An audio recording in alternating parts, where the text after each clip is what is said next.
हाँ भाई, कैसा हो अगर आपके पास दो वैरायटी के हॉर्न हो कि भाई एक दिन अपन ने ये हॉर्न बजा लिया, दूसरे दिन अपन ने ये वाला हॉर्न बजा लिया। जैसे हॉर्न के कॉम्बिनेशन मान लो सपोजिटली हेला क्रोम ट्रम्पेट के साथ में रूट्स मेगासोनिक, या रूट मेगासोनिक के साथ में बॉश सिम्फनी, या बॉश सिम्फनी के साथ में हेला येलो पैंथर, या हेला येलो पैंथर के साथ में बॉश स्कारलेट, या बॉश स्कारलेट के साथ में प्रेशर हॉर्न, ट्रेन का हॉर्न, शिप का हॉर्न, पूरा बैंड बजा, जैसी मर्जी वो चाहे, sky is the limit.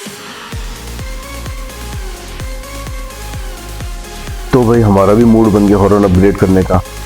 Hella Chrome trumpet तो दिमाग में था ही पहले से।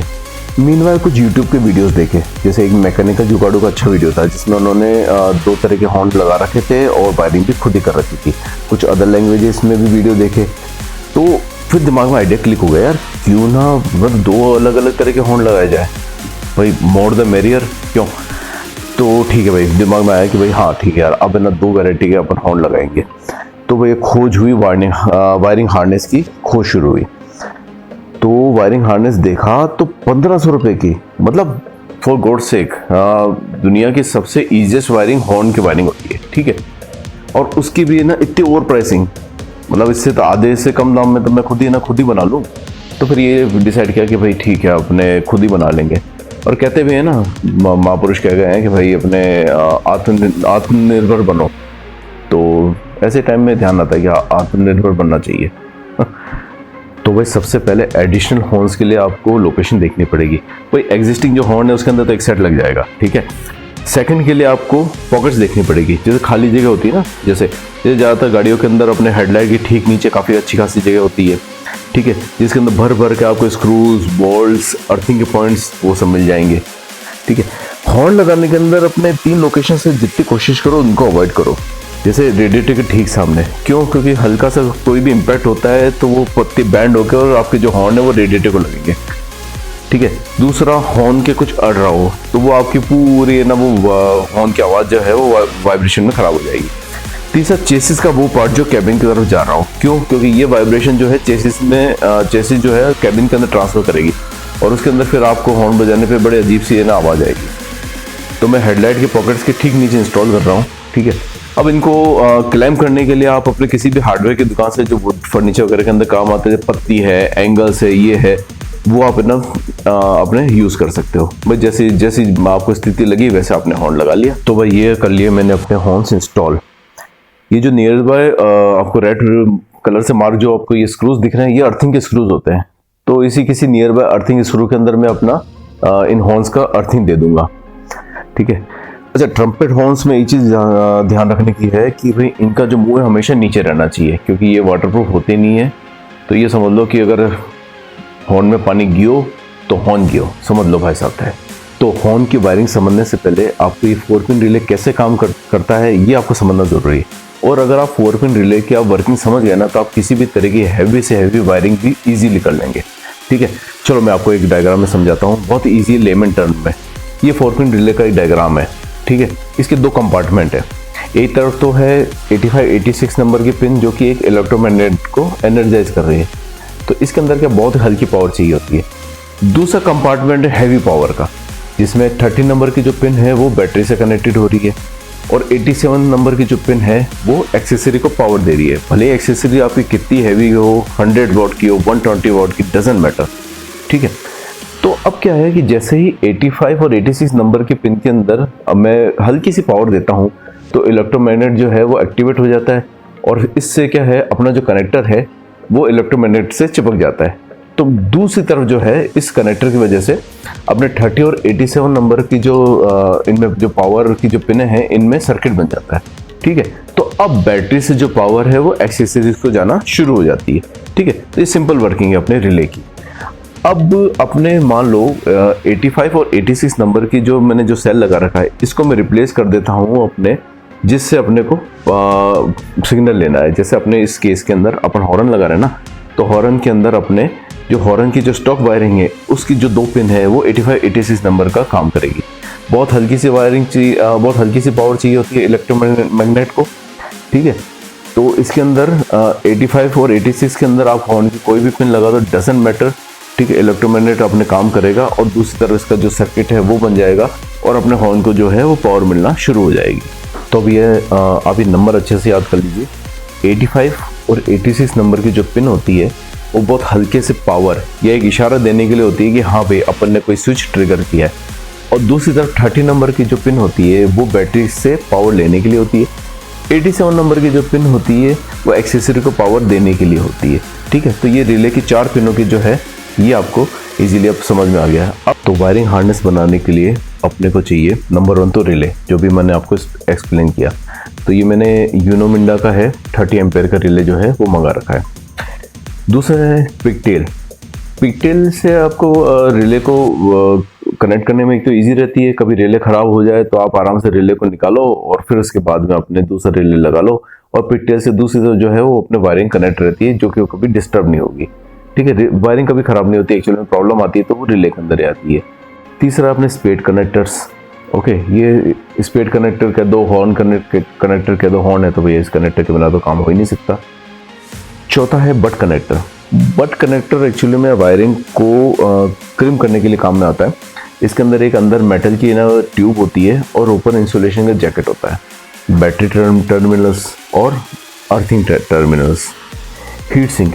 हीट सिंक जैसे अपने हीट मिलती है वैसे ही श्रिंक हो जाती है और आपकी वायरिंग को जो है वो कस के पकड़ लेती है, तो वायरिंग एक तरह से वाटरप्रूफ भी हो जाती है और थोड़ी वायरिंग का स्ट्रेंथ भी मिल जाती है। अब दोनों होन्स के लिए एक सेलेक्टर स्विच चाहिए होता है, तो ये मैं इसको 3 पिन स्विच जो है वो मैं यूज़ करूँगा। अब ये 3 पिन स्विच वाटरप्रूफ होता नहीं है, तो ये आपको गाड़ी के कैबिन के अंदर ही लगाना है। अब मेरे केस में क्या कि मेरे कैबिन में ऑलरेडी जितने भी डमी स्विचेस वगैरह है वो सब बिना पुरानी एक्सेसरीज से फिलअप हो रखे हैं, तो अब इसके लिए मेरे को तो इसको बाहर ही लगाना पड़ेगा। तो इसके लिए मैं इसको आरटी सीलेंट से क्या कि इसको वाटरप्रूफ कर लूँगा। ओके, और ये प्लास्टिक माउंट है जो मैंने एक अलग से इसको बना रखा है, तो इस प्लास्टिक माउंट से क्या कि इसको सॉर्ट ऑफ एक थोड़ी सी एस्थेटिकली लुक मिल जाएगा और कुछ हद तक इसकी वाटरप्रूफिंग भी हो जाएगी। फ्यूज़ सबसे इंपॉर्टेंट है किसी भी वायरिंग के अंदर। ये बैटरी का जो टर्मिनल है इसके बिल्कुल पास लगेगा। कोरुगेटेड ट्यूब आपकी वायरिंग को heat, moving part, mechanical part वगैरह से बचाते हैं और एक तरह की थोड़ी सी एक एस्थेटिकल लुक भी दे देते हैं। जिप टाइस वायरिंग को टक करने के लिए। अब वायरिंग ब्रांडेड लेना, RR या फिनोलेक्स के जो वायर्स है। अब इसके अंदर 1.5 स्क्वायर mm के तो वायर जो है वो अपने पूरी वायरिंग के अंदर काम में आएंगे, और एक 2.5 स्क्वायर mm के जो वायर है वो बैटरी से जो कनेक्शन हो रहा है उसके अंदर काम आएगा। और इस वायरिंग के अंदर आप कितने भी हैवी से हैवी लोड का ना आप हॉर्न लगा लो, ये अपने आप में सस्टेन कर लेगा। तो भाई अब आया सबसे इंटरेस्टिंग पार्ट, अपने हॉर्न की रिले का सर्किट डायग्राम। ओके ठीक है, ये सबसे ईजीएस्ट है। H1 तो हॉर्न का सेट नंबर 1 है, S2 हॉर्न का सेट नंबर 2 है। ब्लैक कलर के आप जो वायर देख रहे हो ये अर्थिंग के वायर है। ठीक है, ये अर्थिंग के वायर है, ये किसी भी नियर बाय अर्थिंग पॉइंट के ऊपर अपन ग्राउंड दे देंगे। ठीक है, हॉर्न के अंदर एक अच्छी चीज़ होती है कि आप चाहे रेड अपने प्लस माइनस का कोई ना इशू नहीं है, तो आप किसी भी कनेक्टर से आप कोई भी कनेक्ट कर लो, हॉर्न बजेगा। ठीक है, रेड कलर का जो वायर है ये हॉर्न को पावर देने वाला वायर है। तो ये रेड कलर के जो हॉर्न नंबर 1 और हॉर्न नंबर 2 के वायर है, ये दोनों के दोनों ऊपर जा रहे हैं अपने हॉर्न सेलेक्टर स्विच की तरफ, या जिसको टॉगल स्विच भी कह सकते हैं। ठीक है, तो ये जो टॉगल स्विच है इसके जो आउटर जो 2 पिन है इसके अंदर H1 और H2 के वायर कनेक्ट हो गए। ठीक है, और बीच वाला जो इसकी पिन है वो जाके कनेक्ट होगी अपने रिले के पिन नंबर 87 पे। ठीक है, तो टॉगल स्विच के आप H1 की तरफ करोगे तो H1 बजेगा, S2 की तरफ करोगे तो S2 बजेगा। ठीक है, मीनवाइल 30 नंबर का जो पिन है वो जा रहा है सीधे बैटरी को कनेक्ट हो रहा है, और इसके अंदर सेफ्टी के लिए एक फ्यूज भी होगा। ठीक है, 30 एम्पीयर का फ्यूज है जो है वो काफ़ी सफिशिएंट होगा। अब 85 और 86 नंबर की पिन बची, तो आपके जो स्टॉक हॉर्न के जो 2 कनेक्टर्स है उनको आप 85 और 86 नंबर से आप कनेक्ट कर दो, बस दैट्स इट। और मान लो सपोजिटली आपके स्टॉक हॉर्न के अंदर सिर्फ एक ही कनेक्टर है, तो आप उसको 86 नंबर से कनेक्ट कर दो और 85 नंबर जो है उसको आप कहीं नियर बाय किसी ग्राउंडिंग पॉइंट के अंदर आप ग्राउंड कर दो। तो ये बस ये सिंपलेस्ट अपने हॉर्न की जो है वायरिंग है आपने को इसी तरह से करनी है। ठीक है, अब अपने को ये करना है कि जो वायर्स है उनकी लेंथ को नाप कर और कट कर लेना है। किसी भी तरह के वायरिंग के अंदर कनेक्टर्स प्रॉपर तरीके से कनेक्ट करना भी एक आर्ट है। ज़्यादातर होता है ना कि जब हॉर्न की वायरिंग किसी मिस्त्री से करवाते हैं वो ऐसे खींचने पे निकल जाती है, तो क्योंकि वो सही तरीके से कर नहीं रहे, वो लोग क्या सीधे अपना हॉर्न का जो वायर है वो सीधे करके और बट कनेक्टर को क्रिम कर देते हैं। अपने को ऐसे नहीं करना। अब मैं आपको जो वायरिंग का जो तरीका बता रहा हूँ वो अगर आपने फॉलो कर लिया तो आपकी वायरिंग चाहे कितना ही खींच लो, कितना ही जोर लगा लो, कभी नहीं निकलेगी।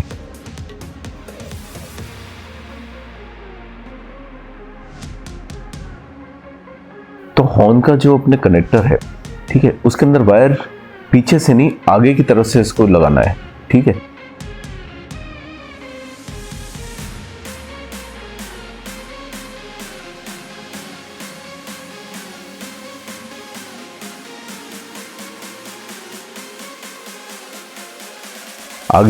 आगे की तरफ से वायर लगा के अपना जो उसका आधा जो जैकेट है वो प्लायर से क्रिम कर दो, और फिर बचा हुआ जो जैकेट है उसको बड़े मेटिकुलसली ऐसे क्रिम करो कि वो वायर के ऊपर एक अच्छी सी मजबूत सी पकड़ हो जाए कि भाई ये वायर छूटे नहीं।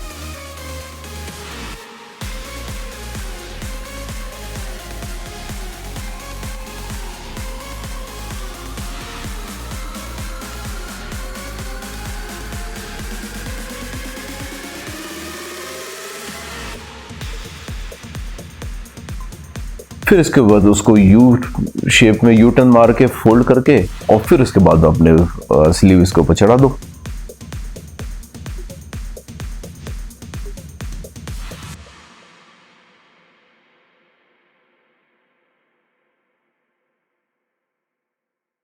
अब भैया आप कितना ही जोर लगा लो, कितनी ताकत लगा लो, ये आपका जो वायर है ये कनेक्टर से कभी निकलेगा ही नहीं। दूसरा इंपॉर्टेंट जॉइंट आता है दो वायरों को आपस में कनेक्ट करना। तो इसके लिए अपन जो जॉइंटिंग वाला मेथड लेते हैं उसको कहते हैं मैरिज जॉइंट, ठीक है। तो एक हैबिट आप बना लो कि भाई ये ना कभी भी दो वायर को कनेक्ट करो तो सबसे पहले जॉइंटिंग से पहले सबसे पहले तो हीट सिंक अंदर डालो, फिर उसके बाद उसका जो भी बट कनेक्टर है, जिस भी तरीके का आप कनेक्टर है वो डालो, और फिर उसका जॉइंट करो। क्योंकि कई बार मेरे साथ भी गलती हो रखी है कि अगर मैं कनेक्शन के बाद देखता हूँ तो पता चलता है यार हीट सिंक डालना भूल गया या कोई बट कनेक्टर डालना भूल गया, फिर कोई तरीका नहीं, फिर वापस जॉइंट खोलो और उसके बाद फिर वापस इनको कनेक्ट करो। तो मेरी जॉइंट के अंदर सबसे पहले वायर जो छीला हुआ है उसको दो इक्वल पार्ट्स के अंदर वाई शेप में बनाना है।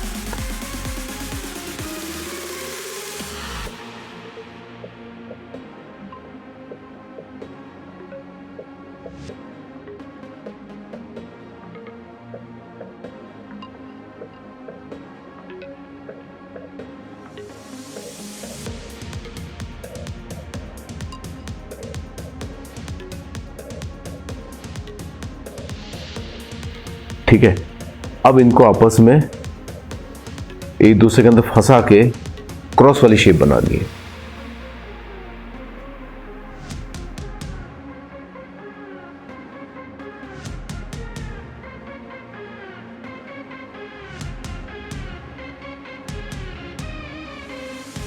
क्रॉस वाली शेप बनाने के बाद इन वायर्स को अपोजिट डायरेक्शन के अंदर ट्विस्ट करना है। तो ये बन गया अपना मैरिज जॉइंट।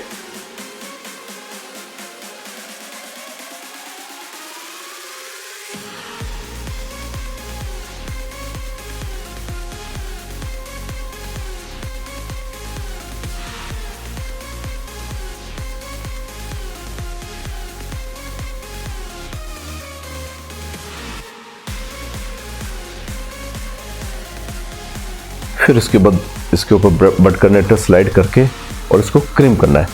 अब क्रिम करने के लिए क्या, प्लास से अगर आप आगे की तरफ क्रिम करोगे तो बहुत ज़ोर लगाना पड़ेगा, लेकिन प्लास के पीछे की तरफ प्रोविज़न होता है क्रिम्पिंग के लिए, तो उससे अगर आप जोर लगाओगे तो आपको कम जोर भी लगेगा और क्रिम्पिंग बहुत ही इफेक्टिव तरीके से होगी। तो इस क्रिम्पिंग में होता क्या है कि ये जो अपने मेटल का जो जैकेट है ये बिल्कुल है ना पिचक जाता है और ये वायर को बहुत बुरी तरह से पकड़ लेता है, इतने अच्छे तरीके से पकड़ लेता है कि आपका वायर अब निकलना मोस्ट इम्पॉसिबल हो जाता है। ओके,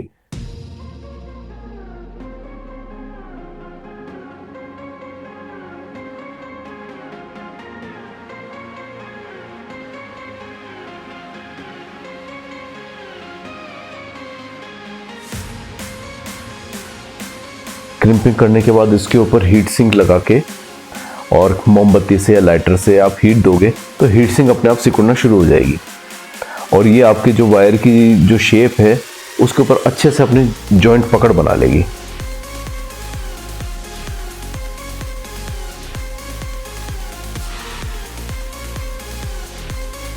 अब ये हो गया अपना मजबूत जोड़, फेविकल का मजबूत जोड़।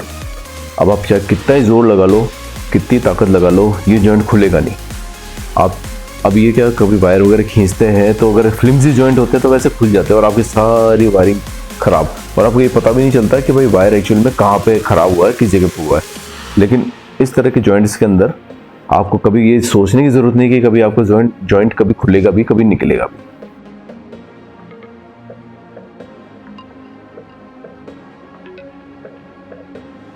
अभी वायरिंग हार्नेस कनेक्टर वगैरह लगा के पूरी तरह से रेडी है।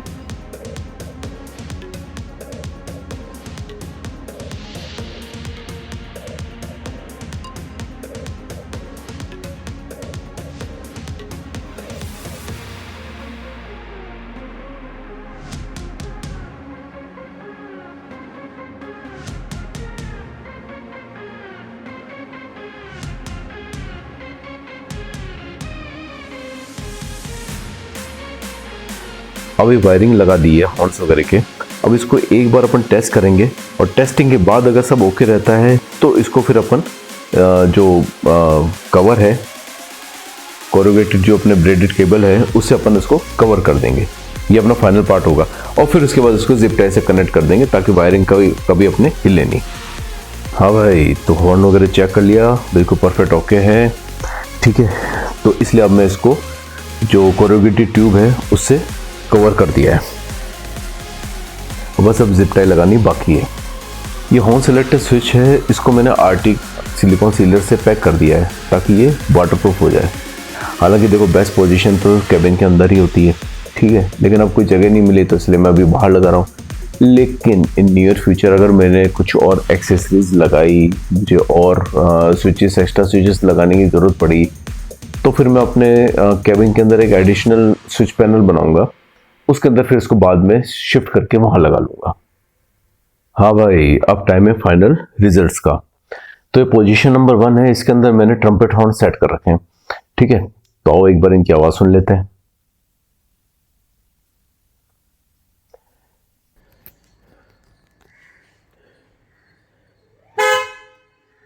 ठीक है, अब पोजीशन नंबर 2 है, इसके अंदर मैंने हॉर्न नंबर 2 या मेरे जो स्टॉक हॉर्न है वो सेट कर रखे हैं, तो इनकी आवाज भी सुन लेते हैं।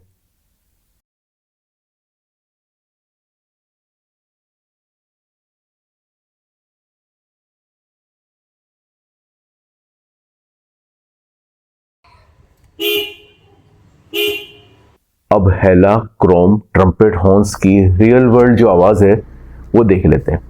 ये सबसे पहले तो कैबिन बंद है, कांच वगैरह सब चढ़े हुए हैं, उसके अंदर आप एक बार ये आवाज निकल रही है।